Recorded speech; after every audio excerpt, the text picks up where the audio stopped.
Good morning बच्चों। आज हम 8वीं की पुस्तक रुनझुन के 5वें अध्याय चींटी शीर्षक कविता को पढ़ेंगे।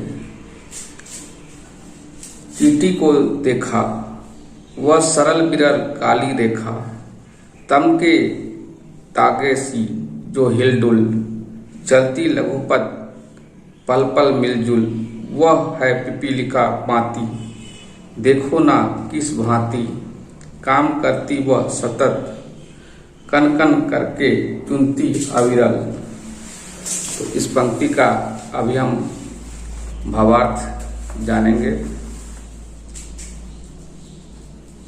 इस कविता के माध्यम से जो इसके कवि हैं वो आदमी को चींटी के समान श्रमशील और अनुशासित रहने की प्रेरणा देते हैं।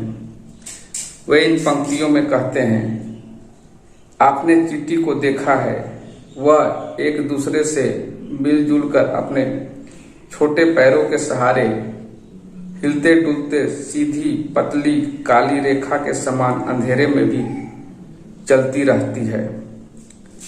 वह चींटी की पंक्ति है, देख रहे हो ना किस तरह निरंतर काम करती रहती है। वह छोटे छोटे कण को अविरल चुनते रहती है। अब हम अगली पंक्ति की ओर आते हैं। गाय चराती, धूप खिलाती, बच्चों की निगरानी करती, लड़ती अरी से तनिक न डरती, दल के दल सेना संवारती, घर आंगन जनपथ बुहारती, चींटी है सामाजिक प्राणी, वह श्रमजीवी, वह सुनागरिक। अब देखते हैं इस पंक्ति में भावार्थ। चींटी अपने बच्चों को गाय की भांति चराती है, समय समय पर उन्हें दूध खिलाती है और उसकी देखभाल करती है। अपनी सुरक्षा के लिए वह शत्रुओं से भी लड़ जाती है। वह उनसे थोड़ा भी नहीं डरती, इसके लिए वह दल के दल सेना भी संवारती है। चींटी अपने कार्य से घर आंगन और रास्ते की भी साफ सफाई करती है। इस तरह वह एक सामाजिक प्राणी है जो मेहनत करके अपनी अच्छी तरह से जीने वाला एक नागरिक है। अब अगली पंक्ति की ओर आते हैं हम। देखा चींटी को उसके जी को, भूरे बाल की सी कतरन, छिपा नहीं उसका छोटापन, वह समस्त पृथ्वी पर निर्भय, विचरण करती श्रम में तन्मय, वह जीवन की तिनगी अक्षय, वह भी क्या देही है, तिल सी प्राणों की रिलमिल झिलमिल सी, दिन भर वह मिलो चलती, अथक कार्य से कभी ना टलती। तो इन पंक्तियों में कवि कहते हैं, आपने चींटी को देखा होगा, वह आकार में छोटा है और भूरे बाल के टुकड़े के समान दिखती है, किंतु पूरे लगन से वह घूमती रहती है और अपने काम में लगी रहती है। वह जीवन की ऐसी चिंगारी है जो कभी नष्ट नहीं होती। उसका शरीर तिल के दाने के समान है, किंतु उसके अंदर प्राण झिलमिलाती रहती है। वह दिन भर मिलो चलती है, फिर भी कठिन परिश्रम से वह नहीं थकती है।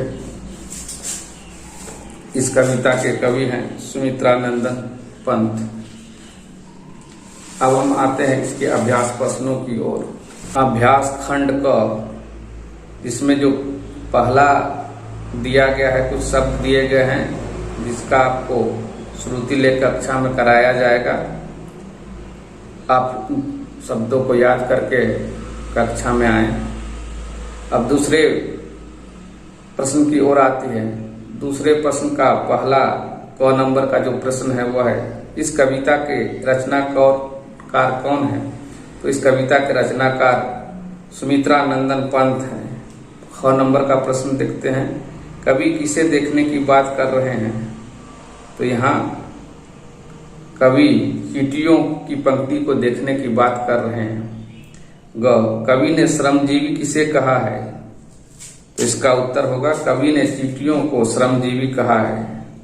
अब हम आते हैं अभ्यास खंड ख, जिसमें पहला जो प्रश्न दिया है, कविता की पंक्तियों में छोटे शब्द भरिए। तो छात्र इसे स्वयं अपनी पुस्तक से देखकर कर सकते हैं। अब हम अभ्यास खंड ख के दूसरे प्रश्न की ओर आते हैं। उसका क नंबर का जो प्रश्न है, चींटी पंक्तिबद्ध होकर किस प्रकार चलती है। तो इस प्रश्न का उत्तर हुआ, चींटी पंक्तिबद्ध होकर इस प्रकार चलती है मानो अंधेरे का एक धागा हो। अब हम ख नंबर के प्रश्न की ओर आते हैं। कविता में चींटी की तुलना किस किस के साथ की गई है। तो इसका उत्तर हुआ, कविता में चींटी की तुलना भूरे बालू जैसी कतरन और अक्षय तिनगी से की गई है। अब ग नंबर के प्रश्न में आते हैं। कवि में ने चींटी की श्रमजीवी और सुनागरिक क्यों कहा है। तो इस प्रश्न का उत्तर हुआ, कवि ने चींटी को श्रमजीवी और सुनागरिक इसलिए कहा है क्योंकि चींटी परिश्रमी होती है और पूरे लगन के साथ अनुशासन में अपने सारे काम करती है। अब हम घ नंबर के प्रश्न की ओर आते हैं। चींटियों में असीम साहस है, इसका पता किस बात से चलता है।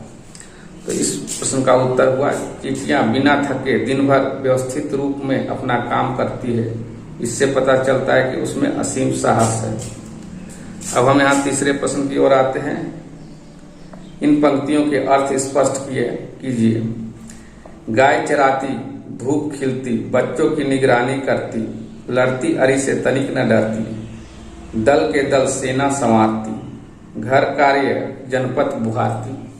तो बच्चे भावार्थ जहाँ बतलाया गया है उससे आप इसके अर्थ को लिखें।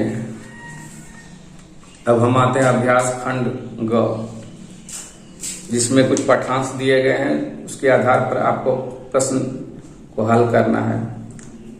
देखा चींटी को उसके जी को, भूरे बालू की सी कतरन, छिपा नहीं उसका छोटापन, वह समस्त पृथ्वी पर निर्भय, विचरण करती श्रम में तन्मय, वह जीवन की तिनगी अक्षय। अब जो प्रश्न दिया गया है पहला, भूरे बालों की सी कतरन किसे कहा गया है। इस प्रश्न का उत्तर हुआ, भूरे बालों की कतरन चींटियों को कहा गया है। ख नंबर के प्रश्न की ओर आते हैं। चींटी का जीवन किस प्रकार की चिंगारी के समान है। तो इसका उत्तर हुआ, चींटियों का जीवन कभी ना नष्ट होने वाले चिंगारी के समान है। अब हम अभ्यास खंड घ के प्रश्न की ओर आते हैं। पहला जो प्रश्न है, चींटी के जीवन से हमें किस प्रकार की प्रेरणा ले सकते हैं। तो इसका उत्तर हुआ, चींटियों के जीवन से हम सीखते हैं हमें अपने काम को बिना थके अनुशासन से करते रहना चाहिए। अब हम दूसरे प्रश्न की ओर आते हैं। किसी भी काम को करने के लिए उत्साह और लगन होना चाहिए, क्या आप इससे सहमत है। इस प्रश्न का उत्तर हुआ, हमें किसी भी काम को उत्साह और लगन से करना चाहिए। हाँ, हम इससे सहमत हैं। इससे समय का पता नहीं चलता है। अब हम आते हैं अभ्यास खंड अंग के प्रश्नों की ओर। इन वाक्य की क्रियाओं की पहचान सकर्मक या अकर्मक क्रिया के रूप में कीजिए। तो पहला जो वाक्य दिया है, क्या आपने चींटियों का संसार देखा है। तो ये सकर्मक क्रिया हुआ। अब ख नंबर का वाक्य देखते हैं। चींटियां अविरल चलती रहती है, इसमें जो वाक्य है वो अकर्मक क्रिया हुआ। ग नंबर के वाक्य को हम देखते हैं। वे अपने आंगन बुहारती है, यह सकर्मक क्रिया हुआ। घ नंबर का जो वाक्य है, वे दुश्मन चींटी से लड़ती है, ये अकर्मक क्रिया हुआ। अंग, चींटियां अपना भोजन स्वयं जुटाती है, ये सकर्मक क्रिया हुआ।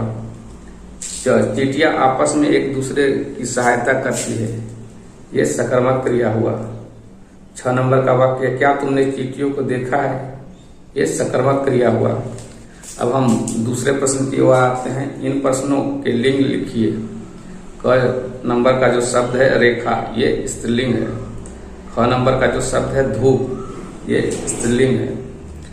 ग नंबर का जो शब्द दिया गया है बाल, ये पुल्लिंग है। घ नंबर का जो शब्द दिया गया है प्राणी, ये पुल्लिंग है। अंग नंबर का जो शब्द दिया है श्रम, ये पुल्लिंग है। च नंबर का जो शब्द दिया है सेना, ये स्त्रीलिंग है। अब हम अगले प्रश्न की ओर आते हैं। निर्देशानुसार उत्तर लिखिए। क नंबर का जो प्रश्न दिया गया है बाल, इसके दो अर्थ हुए केस। अब हम दूसरे प्रश्न ख की ओर आते हैं। कार्य का तद्भव रूप लिखिए। तो कार्य का तद्भव रूप हुआ काम। ग नंबर के हम प्रश्न की ओर आते हैं। अक्षय में से मूल शब्द और उपसर्ग कीजिए। तो इसका मूल शब्द हुआ क्षय और उपसर्ग हुआ अ। गाय का वचन और लिंग लिखिए। इसमें गाय एक वचन और लिंग स्त्रीलिंग हुई। च पृथ्वी के दो समानार्थी शब्द लिखिए। तो यहाँ पृथ्वी के दो समानार्थी शब्द हुए भूमि और धरती। च आकाश के दो समानार्थी शब्द लिखिए। तो यहाँ आकाश के दो समानार्थी शब्द हुए गगन और आसमान। अब 6 नंबर का आप देखते हैं। सरल का विलोम शब्द लिखिए। तो सरल का विलोम हुआ कठिन। अब चौथे नंबर के प्रश्न की ओर आते हैं हम। वाक्य बनाइए। जो पहला शब्द दिया गया है निगरानी, तो इसका वाक्य हुआ चौकीदार मोहल्ले की रात भर निगरानी करता है। अब ख नंबर का जो शब्द दिया गया है प्राणी, तो इसका वाक्य हुआ मनुष्य एक सामाजिक प्राणी है। ग आंगन, इसका वाक्य हुआ रीता रोज अपने घर का आंगन को साफ करती है। अब घ नंबर का जो शब्द दिया गया है श्रम, छात्रों को प्रतिदिन थोड़ा थोड़ा श्रम करना चाहिए। अब अंग नंबर का जो शब्द दिया गया है कतरन, विद्यालय में कागज के कतरन ना बिखेरे।